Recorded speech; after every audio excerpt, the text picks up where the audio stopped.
Yet another extended life oil filter. This one is the same model number as the last one.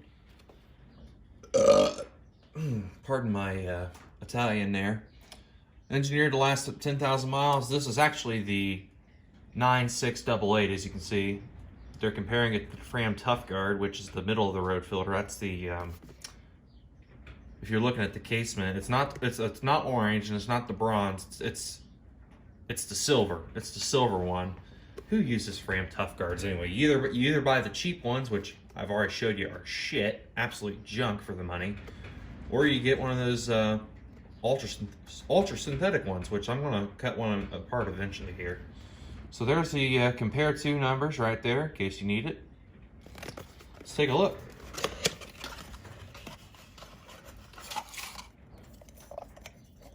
Extended life, Viva Larga, made in China.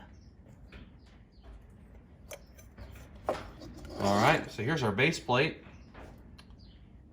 It's got 4 or 5 inlet holes. And the gasket is silicone, which is also a rarity. And this thing's recessed in here, so it's a little hard to pick out of it. As you can see, it really sits in there.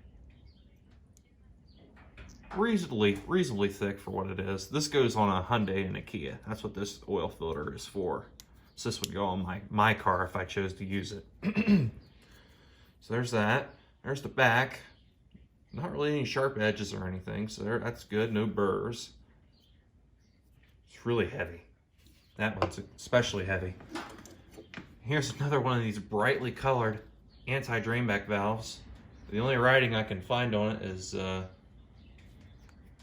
you won't be able to see that. Focus, you fuck. There we go. Close enough. And like I said, it's almost like translucent. It's kind of clear around the edges. I find that weird. It's a really bright color too. Really soft. Here's the filter element crimped together, as you can see.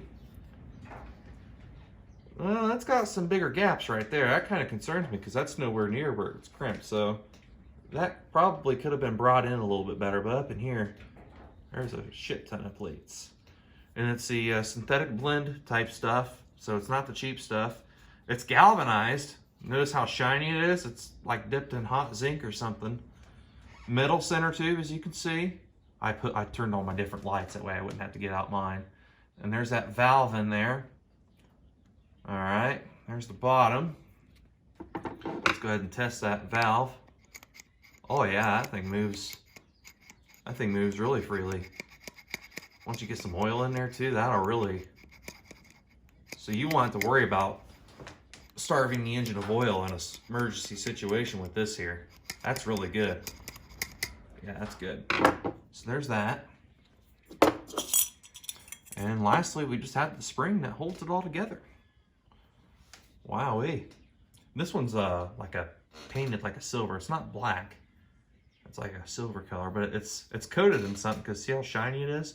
It's not oil. Now, it doesn't smell oily.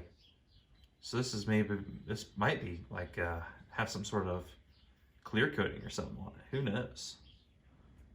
It's a little bit better than the painted black ones, I guess. There's the inside.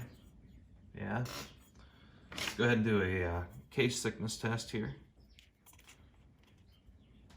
Oh, that's on the label. It's gonna throw it off now, isn't it?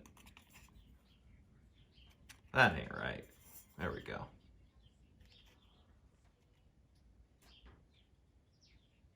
Yeah, so 1/2 mil thick. I have yet to find one that's thicker than that. I suspect we will one of these days though.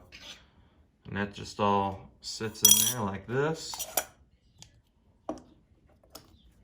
Oops, yeah, it sits in there like that. And this guy cost me at AutoZone, that's the only place you can get these. As you can see, $8.99 at AutoZone. That's a pretty good deal. As far as this being a 10,000 mile filter, like I said in the last video, I would never change an engine oil on a car at 10,000 miles. I just ain't got the guts to do it. But this would probably last. I really think it would. So yeah, another Champion Labs filler, but this one made in China, and it's better than the ones made in USA. So yeah, that's pretty cool. All right, see y'all later.